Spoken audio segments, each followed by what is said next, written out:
नमस्कार दोस्तों, आज मैं आप लोगों के सामने फिर से एक अपनी नई वीडियो के साथ आई हूँ। जो इससे पहले मैंने 3 वीडियो और भी अपलोड किए हैं, जो कि भूगोल सब्जेक्ट से अक्षांश और देशांतर चैप्टर से है। उस तीनों वीडियो में मैंने अक्षांश और देशांतर को बहुत ही अच्छे से डिफाइन किया है, आप लोगों को समझाया है, टॉपिक वाइज टॉपिक जो भी इम्पोर्टेंट है।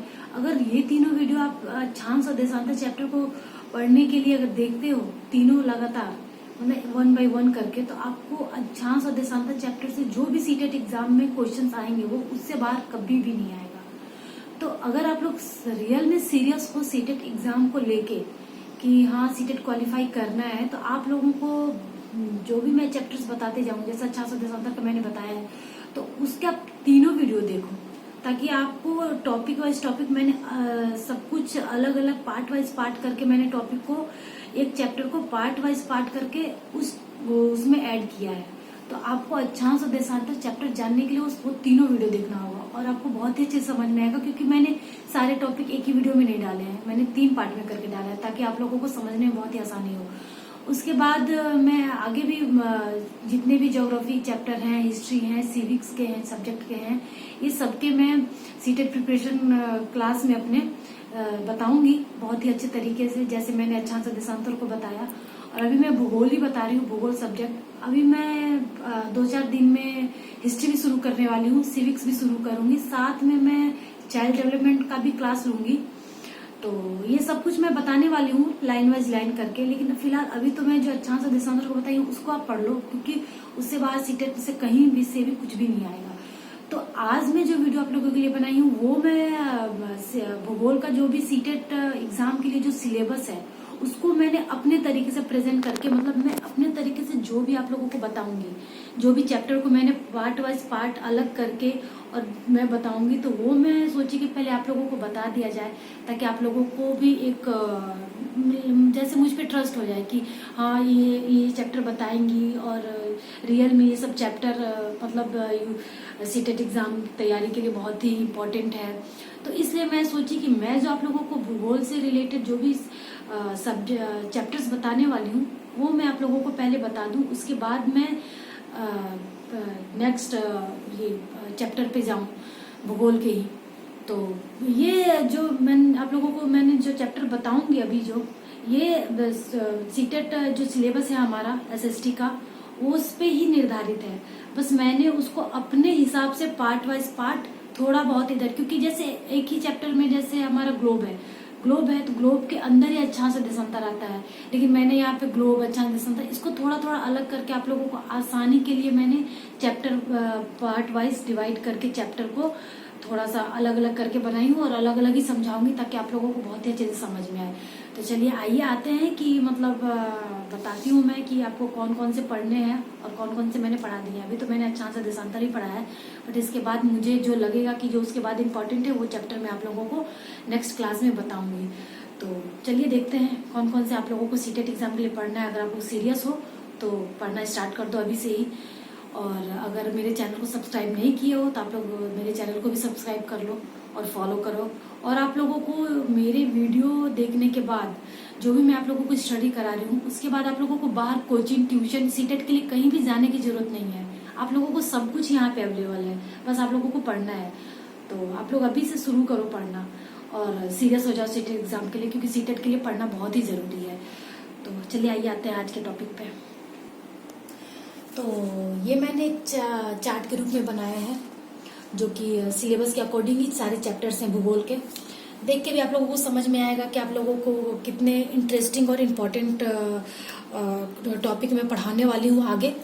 तो बात करेंगे ये सीटेट के लिए, टेट के लिए, सुपर टेट के लिए, और जो केवीएस एनवीएस ये सब स्कूल जो होते हैं वो सब के लिए भी ये सारे चैप्टर्स ही आते हैं। बस क्वेश्चन का थोड़ा जो होता है पैटर्न वो थोड़ा बहुत चेंज होता है। जैसे सीटेट एग्जाम में थोड़ा सा टफ क्वेश्चन पूछा जाता है, जो भी केंद्रीय विद्यालय वगैरह में थोड़ा सा इतना सीटेट का रिजल्ट भी ऐसे भी बहुत ही ज्यादा अच्छा नहीं होता है, कम ही होता है सीटेट का रिजल्ट, तो उसके क्वेश्चन बहुत ही ज्यादा इजी नहीं होते हैं। तो आप लोगों को जो भी मैं बता रही हूँ वो पढ़ना ही पढ़ना है अगर क्वालिफाई करना चाहते हो तो ये सब सीटेट, टेट, सुपर टेट और जो भी मैंने स्कूलिंग का बताया वो सब कुछ इम्पोर्टेंट है। और स्कूल के बच्चे भी पढ़ सकते हैं, क्योंकि उन लोगों के लिए जो भी मैं चैप्टर्स बताई हूँ बहुत ही डिटेल में बताती हूँ और इम्पोर्टेंट सी बताती हूँ। तो चलिए आइए आते हैं अपने चैप्टर्स पे जो मैं आप लोगों को भूगोल में पढ़ाने वाली हूँ। ये पहला मैंने पहला ऐसे फर्स्ट सेकंड थर्ड मैंने सीरीज वाइज जो भी लिखे हैं, जरूरी नहीं कि मैं आप लोगों को सीरीज वाइज चैप्टर ही बताऊं। मैंने अपने हिसाब से 1 2 नंबरिंग दे दिया है अभी। तो मैं आप लोगों को बताऊंगी पृथ्वी के प्रमुख स्थल रूप। पृथ्वी के प्रमुख स्थल रूप मतलब जैसे पर्वत, पठार, मैदान, ये सब हो गए। ये सब के बारे में, ये सब कहाँ होता है और कौन से जगह पे होता है, मतलब हमारे भारत में जितने भी कहाँ पठार पाया जाता है, पठार क्या होता है, या फिर इस तरह के मैं आप लोगों को एग्जांपल दे रही हूँ कि इस चैप्टर में ये सब चीज आएगा तो मैं ये पढ़ाऊंगी। ये भी काफी डिटेल है, अंदर में आप लोगों को जाने के बाद बहुत इंपॉर्टेंट टॉपिक वगैरह मिलेंगे। दूसरा मेरा है भारत का भौतिक विभाजन, जैसे वृहद हिमालय हुआ, मध्य हिमालय हुआ, लघु हिमालय हुई, ये सब के बारे में। और जैसे हमारा मरुस्थल कहाँ पे है, रेगिस्तान किधर है, किस साइड पे है, अंडमान निकोबार किधर है, और जो भी हमारा मैदान है वो किधर है, तो वो सब ये सारे चैप्टर में मैं कवर करूंगी आप लोगों को पढ़ने के बाद ही समझ में आएगा। अभी मैं वैसे शॉर्ट में बताते जा रही हूँ, बस इंट्रो के रूप में। तीसरा है पृथ्वी की गतियां, जैसे घूर्णन और परिक्रमण। जो ऋतु चेंज होता है वो परिक्रमण, घूर्णन जो 24 घंटे हमारा पृथ्वी चक्कर लगाती है वो, ये सब के बारे में भी अंदर में भी और भी बहुत सारे इंपॉर्टेंट टॉपिक हैं, वो भी बताया जाएगा आपको। सौरमंडल, जो हमारे प्लैनेट्स होते हैं, उल्कापिंड होते हैं, और ध्रुव तारा होते हैं, और मेजर बियर, ये सब करके होते हैं, वो सब के बारे में मैं आपको बताऊंगी जो भी सीटेट में आता है। और इससे बाद जो भी मैं आपको बताऊंगी उससे बाहर आपको कहीं भी दिमाग दौड़ाने की जरूरत नहीं है, सब कुछ आपको कैच हो जाएगा इसमें। ग्लोब अक्षांश और देशांतर, ग्लोब चैप्टर में अक्षांश और देशांतर आता है जो कि मैंने आपको बता दिया है। और बाह्यबल, अपर्दन और निक्षेपण। अपर्दन निक्षेपण जैसे पवन से, पानी से, और एक चीज क्या है, पवन हो गया, पानी हो गया और हवा हो गया। ये 3 चीजों से अपर्दन और निक्षेपण होता है। कहीं की जो हमारे जैसे आंधी तूफान से कहीं हमारा जो मैदान, जो जमीन है वो कहीं गड्ढा हो जाता है, कहीं ऊंचा हो जाता है, तो किसको अपर्दन बोलते हैं, किसको निक्षेपण बोलते हैं, उससे क्या लाभ हानि होता है, किस तरह रोकना है, क्या करना है, ये सब कुछ आपका डिटेल इसमें आएगा। वायु आएगा, वायु क्या है, जो भी वायु के अंदर आता है वो ऑक्सीजन गैस वगैरह सब कुछ मैं बताऊंगी। पवन बताऊंगी, पवन जब हमारा थोड़े से ऊपर जाने पे जो हमारा पवन का वायु दाब होता है, निम्न वायु दाब, उच्च वायु दाब, पवन क्या है, ये सब कुछ आपका इसमें आएगा। जल बताऊंगी मैं आप लोगों को, जल हमारे पृथ्वी पे कितना है, किस प्रकार का है, क्या है, सागरीय धाराएं क्या है, जल के अंतर्गत ही सागरीय धाराएं आएंगी, कहाँ पे गर्म धाराएं हैं, कहाँ पे ठंड धाराएं हैं, कहाँ पे क्या है, ये सब कुछ इसके अंदर आएगा, जो कि हमारे देश का तो मैं बताऊंगी, और अलग अलग कंट्रीज की धाराएं के बारे में भी मैं आपको काफी डिटेल में बताने वाली हूँ। और ये सब तो इम्पोर्टेंट है, ये सब तो आता ही आता है। सागरीय धाराएं का नाम भी पूछ देता है कि किस देश में कैसी धाराएं पाई जाती है, तो ये सब तो बहुत इंपॉर्टेंट है, आप लोगों को जानना बहुत जरूरी है। प्राकृतिक वनस्पति, घास स्थल। प्राकृतिक वनस्पति कहाँ कहाँ पाए जाते हैं, जैसे उष्ण कटिबंध में कहाँ क्या पाए जाते हैं, उपोष्ण कटिबंध में क्या पाए जाते हैं, शीत कटिबंध में किस तरह की वनस्पति। घास स्थल, हमारे घास स्थल बहुत, जैसे अफ्रीका का सवाना घास स्थल हुआ, इस तरह के बहुत ही घास स्थल के बारे में मैं आपको बताऊंगी, घास स्थल क्या होता है, कि इस तरह का मैं आपको डिटेल में डिफाइन करूंगी। अभी तो मैं शॉर्ट में ऐसे इंट्रो ग्रुप में बता रही हूँ आप लोगों को। मानव पर्यावरण के बारे में बताऊंगी कि मानव पर्यावरण जैसे उष्ण कटिबंधीय उपोष्ण प्रदेश हुआ, शीतोष्ण घास स्थलों में जीवन हुआ, ये सब मैं आपको मानव पर्यावरण के अंतर्गत बताऊंगी। और मानव पर्यावरण में भी बहुत सारी चीजें आ जाती है जो मानव यूज करते हैं, जो भी उपयोग करते हैं, वो सब कुछ मैं आपको बताऊंगी। संसाधन में जैसे प्राकृतिक संसाधन हो गया, मानव संसाधन हो गया, मानव निर्मित संसाधन हो गया, उसके अंतर्गत नैवीकरण, अनैवीकरण संसाधन, ये सब बहुत कुछ है, तो मैं आपको सब कुछ बताऊंगी इसके अंदर। खनिज और शक्ति संसाधन। खनिज आपका लौह खनिज, लौह युक्त, अलौह युक्त, ये सब खनिज कहाँ कहाँ किस जगह पे कौन से खनिज पाए जाते हैं, ये सब कुछ। शक्ति संसाधन हमारा पावर हुआ, जो ऊर्जा शक्ति, सौर्य ऊर्जा और जल संसाधन, और जो कुछ है जो भी इम्पोर्टेंस है शक्ति संसाधन को, वो सब मैं आपको बताऊंगी। ऊर्जा शक्ति तो यही हुआ, यहाँ पे मैंने लिख दिया है एक्स्ट्रा। भारत का भूगोल बताऊंगी। भारत का भूगोल मतलब जैसे हमारा भारत में कौन कौन से स्थल मंडल और महादेश ये सब जहाँ आते हैं, ये सब के बारे में। पृथ्वी के बल में मैं आपको तो, और यहाँ पे हमारा हो गया पृथ्वी के बल के बाद, नहीं सॉरी, भारत का भूगोल तो मैं बता चुकी हूँ। वैसे भारत के भूगोल में केंद्र शासित प्रदेश आएगा हमारे भारत का, और हमारे भारत के पड़ोसी देश कौन कौन से हैं ये सब बताऊंगी, उसकी राज्य राजधानी सब कुछ बताऊंगी मैं भारत के भूगोल में। पृथ्वी के बल यानी भूकंप, ज्वालामुखी, ये सब मैं बताऊंगी इसमें। और मानचित्र क्या है, जैसे भौतिक मानचित्र, थीमेटिक मानचित्र, ये सब के बारे में मैं आपको सब कुछ बताऊंगी। उसकी दिशा बताऊंगी, दूरी में स्केल, कौन से बृहद स्केल है, कौन लघु स्केल है, ये सब कुछ इसके मानचित्र के अंदर मैं आपको बताऊंगी। और फिर बात करती हूँ मैं पृथ्वी के प्रमुख परिमंडल, जैसे स्थल मंडल, भूमंडल, ये सब के बारे में। तो पृथ्वी के परिमंडल में, स्थल मंडल में आपको जैसे महादेश आ जाएंगे, एशिया, अफ्रीका, ये सब कौन कौन से लाइन वाइज आते हैं, कौन बड़े हैं, कौन छोटे हैं, कितने क्षेत्रफल में है, क्या है, वहाँ क्या पाया जाता है, ये सब कुछ के बारे में आपको बताऊंगी। और वायुमंडल आता है, जब वायुमंडल आता है तो उसके 5 जो परत होते हैं, क्षोभ मंडल, समताप मंडल, मध्य मंडल, ये सब के बारे में आपको बताऊंगी। उसकी हाइट बताऊंगी, कैसे क्या होता है, ये सब कुछ के बारे में बताऊंगी। और फिर जल मंडल में हमारे जो महासागर आते हैं, वो सब के चारों के बारे में मैं बताऊंगी, डिटेल में बताऊंगी। और फिर बात करती हूँ मैं भारत की जलवायु, वनस्पति तथा वन्य प्राणी, किस किस प्रकार की जलवायु पाई जाती है, वनस्पति किस प्रकार के पाए जाते हैं किस किस प्रदेश में, और वन्य प्राणी किस प्रकार के पाए जाते हैं, उपोष्ण कटिबंध में किस प्रकार के वन्य प्राणी पाए जाते हैं, या उष्ण में किस प्रकार के, शीत में, ये सब कुछ आपको इसी में डिटेल में मैं बताऊंगी अलग अलग करके। पर्यावरण के बारे में बताऊंगी। और फिर उसके बाद है हमारी पृथ्वी में मैंने रखा है विभिन्न परतें, जैसे चट्टान, सैल, पृथ्वी की कितनी सारी परतें हैं। तो ये सब कुछ मैं आपको हमारी पृथ्वी के अंतर्गत ये टॉपिक में उसमें पढ़ाऊंगी। तो ये भी काफ़ी इंटरेस्टिंग है, आप लोग पढ़ोगे तो पता चलेगा कि कितने सारे हमारे जो पृथ्वी की जो हमारी परतें हैं, कितने रूप मतलब कितने पार्ट में डिवाइड है, उसकी क्या बोलते हैं, कितने किलोमीटर्स में है, ये सब कुछ आपको पढ़ना है। चट्टान क्या है, सैल, ये सब वगैरह, सैल का रूपांतरण भी, एक सैल का रूपांतरण किस सैल में हो सकता है, ये सब कुछ मैं आपको डिटेल में बताऊंगी। तो पृथ्वी की विभिन्न बल, ये तो मैं बता चुकी हूँ, ये रिपीट हो चुका है, रिपीट हो रहा है ये। पृथ्वी के विभिन्न बल बताऊंगी, जैसे ज्वालामुखी, भूकंप, ये सब के बारे में आपको सब कुछ डिटेल में बताऊंगी। फिर आती हूँ मैं विश्व के प्रमुख उद्योगों के बारे में बताऊंगी, जैसे टिस्को, इसको मिस्को करके कब स्थापित हुआ, मतलब एग्जाम्पल दे रही हूँ मैं कि मैं आपको इस तरह का बताऊंगी। और भी बहुत सारे प्रमुख उद्योग है, सूती उद्योग, वस्त्र उद्योग और लौह इस्पात उद्योग, ये सबके बारे में बताऊंगी, कौन इम्पोर्टेंट है, कहाँ किस जगह से कौन से उद्योग, किस कारखाने हैं, कौन सा उद्योग इंडिया में इम्पोर्टेंट है, ये सब कुछ के बारे में बताऊंगी। फिर बात करते हैं भारत में कृषि कौन कौन सी होती है, किस किस मौसम में कौन से फसल उगाए जाते हैं, ये सब किस प्रकार के उगाए जाते हैं, ये सब कुछ इस कृषि के अंतर्गत आएगा। दूसरा बात करेंगे मानव संसाधन। यहाँ पे तो मैंने संसाधन का जिक्र कर ही दिया है, तो उसमें भी मानव संसाधन आता है, लेकिन यहाँ पे मैं आप लोगों को मानव संसाधन के अंतर्गत एक अलग से रखी हूँ, क्योंकि इस मानव संसाधन के अंदर मैं जनसंख्या पिरामिड, ये सब आप लोगों को क्लियर करके बताने वाली हूँ कि जनसंख्या क्या है, जनसंख्या पिरामिड क्या है, और एक देश से दूसरे देश में जब लोग चले जाते हैं तो उस स्थिति को क्या बोलते हैं, फिर दूसरे देश से दूसरी जगह जाए उस स्थिति को क्या बोलते हैं। तो ये सब कुछ इस जनसंख्या पिरामिड और जनसंख्या के अंतर्गत आता है।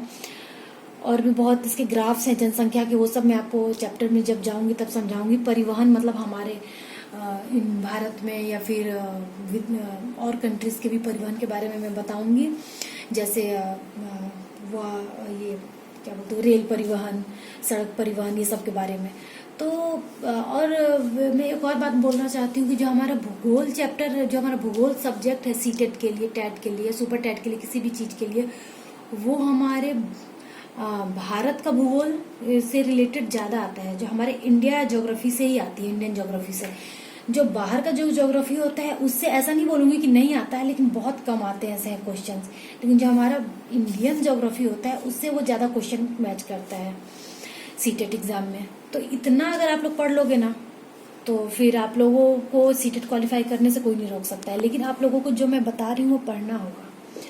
फिर उसके बाद ये सब मैंने आप लोगों को ऐसे ही डायरेक्शन दिखाने के लिए बताई हूँ कि जैसे इसके अलावा मैं और भी आप लोगों को बहुत सारी चीजें बताऊंगी, जैसे सबसे बड़ी झील, मीठे पानी की झील, खारे पानी की झील, ये सब तो जो भी जीके है, जीएस है, वो सब तो आप लोगों का अलग से ही मैं नोट्स करवाऊंगी, जो मुझे लगेगा कि बहुत ज़्यादा इम्पोर्टेंट है। सबसे बड़ा बंदरगाह कहाँ पाया जाता है, इस तरह का जो भी जीके जीएस का क्वेश्चन होता है वो सब मैं कराऊंगी। तो ये एक है जैसे हमारा अंतर्राष्ट्रीय सीमा रेखा, अंतर्राष्ट्रीय सीमा रेखा के बारे में मैं बताऊंगी अलग से। विश्व में देशों के उपनाम, ये सभी मैं बताऊंगी। देशों के उपनाम तो हमारे इंडिया के देशों के उपनाम, ठीक है, मैंने प्रदेशों के उपनाम बोल सकते हैं। यहाँ पे मैंने देशों लिख दिया है, ये यहाँ से ऐसे करके, हाँ, प्रदेशों के उपनाम भारत के। तो जैसे एग्जाम्पल मैं बताती हूँ कि प्रदेशों के उपनाम भी होते हैं, जैसे धान की डाली किसे बोलते हैं, छत्तीसगढ़ को। तो इसी तरह से और भी बहुत सारे ऐसे हैं, तो इस तरह का मैं आपको बताऊंगी, आप लोगों को याद, बहुत ही, ये सब भी बहुत इंपॉर्टेंट आता ही है। और फिर उसके बाद है हमारा है भारत के प्रमुख दर्रा, मतलब कि जो भी भारत के जो प्रमुख दर्रे हैं, जो गैप हो जाते हैं, उनके दर्रों के बहुत सारे नाम हैं, 4-5, तो वो सब भी मैं आप लोगों को नोट कराऊंगी। और ये रेखा सीमा यानी भारत पाकिस्तान की सीमा का नाम, और भी जो भी हमारा जो रेखा हमारे सीमा, जो भी सीमा हमारे भारत से मिली हुई है, वो सब बॉर्डर के नाम क्या क्या हैं, वो सब कुछ इसके अंतर्गत आ जाएगा। और इसके अलावा भी और भी बहुत सारे जीके जीएस के क्वेश्चन हैं जो आप लोगों को पढ़ने हैं, जो कि मेरे अभी माइंड में नहीं आ रहा है, क्योंकि जीके जीएस के क्वेश्चन तो जब मैं पढ़ाऊंगी, जब आप लोगों के लिए तैयार करूंगी, तब आप उस टाइम पे सब कुछ आप लोगों के माइंड में आना ही आना है। तो ये जो मेरा भूगोल का आप बोल सकते हो सिलेबस, ये सब कुछ एनसीईआरटी बुक के अनुसार, एनसीईआरटी सिलेबस के अकॉर्डिंग ही है, जो कि सीटेट सिलेबस में ही जो भूगोल का जो सिलेबस है वो उसके अकॉर्डिंग ही है। बस मैंने इसको अपने हिसाब से डिवाइड किया है, अपने हिसाब से मैंने इसको मतलब डिवाइड करके और अलग अलग करके मैंने प्रेजेंट किया है आप लोगों के सामने, कि ताकि मैं आप लोग समझ सको कि मैं आप लोगों को क्या क्या इन फ्यूचर और भी आगे के क्लास में समझाने वाली हूँ। तो ये सब बिल्कुल मिस मत करना, क्योंकि इस तरह का मतलब बुक्स वगैरह में तो कभी दिया ही नहीं होता है, बुक्स वगैरह में तो बहुत शॉर्ट्स वगैरह में शॉर्ट करके दिए होते हैं। और मेरा एक और आप लोगों के लिए क्वेश्चंस मैं आप लोगों से सोची कि मैं पूछ ही लेती हूँ, आप लोगों को बताना है। अगर आप लोग सॉल्व कर पाओगे तो कमेंट में जरूर बताना कि इसका आंसर क्या होगा। तो चलो क्वेश्चन मैं आप लोगों को पढ़ती हूँ, सुनो आप लोग और ध्यान से इसको सॉल्व करना।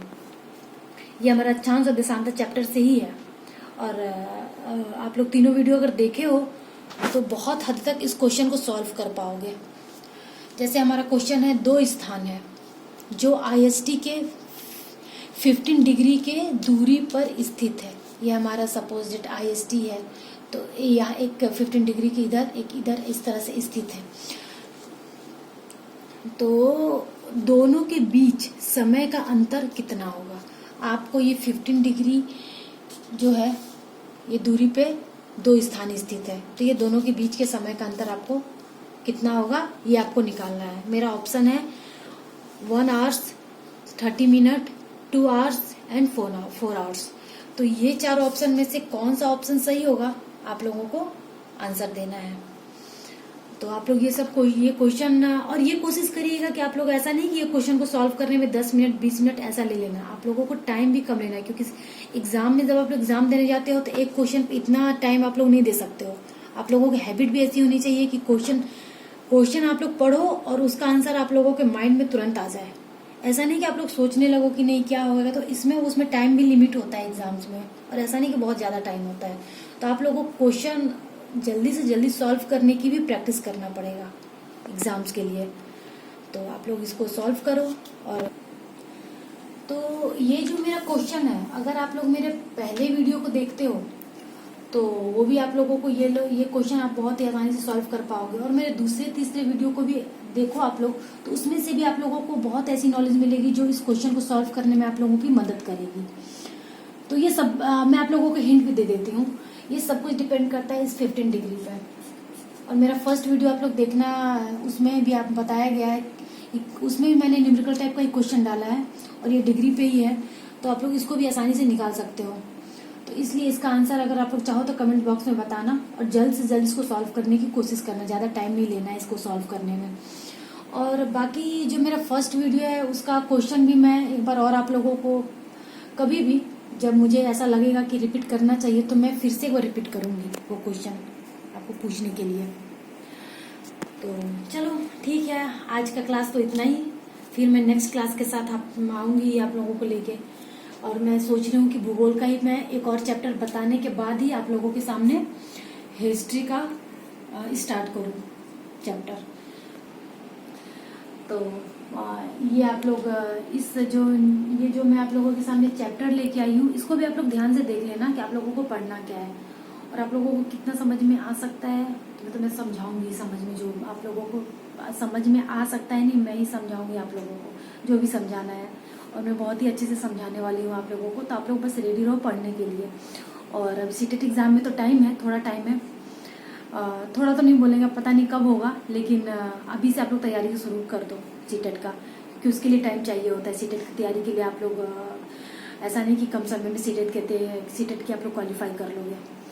तो ये जो हमारा भूगोल है, भूगोल से तो मैंने एक चैप्टर क्लियर किया है। मैं आगे का नेक्स्ट वीडियो सोच रही हूँ कि मैं भूगोल चैप्टर से ही इनमें से लेके आऊँ, या तो मैं पृथ्वी की गतियां, घूर्णन और परिक्रमण का बताऊंगी, नहीं तो सौरमंडल का। ये दो में से मैं पहले सोच रही हूँ क्लियर करूँ मैं आप लोगों को। उसके बाद मैं हिस्ट्री का चैप्टर लेके आऊंगी, उसमें से भी 3 चैप्टर पहले फिर कंप्लीट कराऊंगी, फिर अपने भूगोल पे आऊंगी। इस तरह से करके कंप्लीट कराने से क्या होगा कि आप लोगों का हिस्ट्री, ज्योग्राफी और फिर सिविक्स का भी बताऊंगी। सिविक्स, ये तीनों तो कैच होते रहेगा, एक एक 2 चैप्टर करके सभी आप लोगों की तैयारी होती रहेगी। उसके बाद में चाइल्ड डेवलपमेंट जो हमारा है, बाल विकास, जो साइकोलॉजी है, जो 30 मार्क्स के आते हैं, वो भी मैं बताऊंगी। उसमें भी सब कुछ ईगो, सुपर ईगो और जो भी हमारा सीखने का जो भी सिद्धांत है और आगमन निगमन विधि, ये सब बहुत इम्पोर्टेंट है। उसमें भी मैं आपको बताऊंगी। बहुत कुछ है उसमें भी सीखने के लिए, चाइल्ड डेवलपमेंट में। तो वो तो मैं ये 2-3 चैप्टर इसमें से, भूगोल से, हिस्ट्री से और सिविक्स से, ये तीनों से 2-3 चैप्टर बताने के बाद मैं आऊंगी चाइल्ड डेवलपमेंट पे। उसके बाद हिंदी और इंग्लिश का भी मैं बताऊंगी आप लोगों को। तो मैं धीरे धीरे करके आप लोगों को चारों तरफ से कवर करते जाऊंगी। ऐसा नहीं कि सिर्फ एक सब्जेक्ट पे बताते जा रही हूँ और एक ही सब्जेक्ट का आप लोगों का तैयारी हो रहा है, नहीं। 2 चैप्टर, 3 चैप्टर करके लाइन वाइज लाइन हर सब्जेक्ट से मैं लेके आऊंगी। तो और ये जो मेरा क्वेश्चन था, जो अभी मैंने आप लोगों के लिए क्वेश्चन तैयार किया था कि आप ही लोग सॉल्व करो इसको, ताकि आप लोग देखो कि आप लोग कितना सीख पाए हो। तो ये जो मेरा क्वेश्चन था, ये आप लोग सॉल्व करो। नहीं भी कर पाओगे तो कोई बात नहीं, कोशिश करना चाहिए। जो कोशिश नहीं करता है, ऐसा नहीं कि जो कोशिश नहीं करोगे तो कुछ नहीं हो पाएगा। कोशिश करो, सॉल्व कर ही लोगे आप लोग, अगर सीखे हो अच्छे से। तो ये आप लोग सॉल्व नहीं भी हो पाएगा तो मैं नेक्स्ट क्लास में इसका आंसर किस तरह से सॉल्व करना है मैं आप लोगों को बताऊंगी। आप लोग करोगे तो भी, ना करोगे तो भी मैं आप लोगों को बताऊंगी कि इसको कैसे सॉल्व करना है। तो अगर मेरा वीडियो आप लोगों को पसंद आ रहा है तो जल्दी से सब्सक्राइब करो, और नहीं पसंद आ रहा है तो भी कर दो। एज यूजुअल नॉलेज लेने में कोई दिक्कत नहीं है। तो तब तक के लिए मैं नेक्स्ट वीडियो के साथ फिर आप लोगों के सामने आऊंगी। तब तक के लिए bye bye, thank you so much.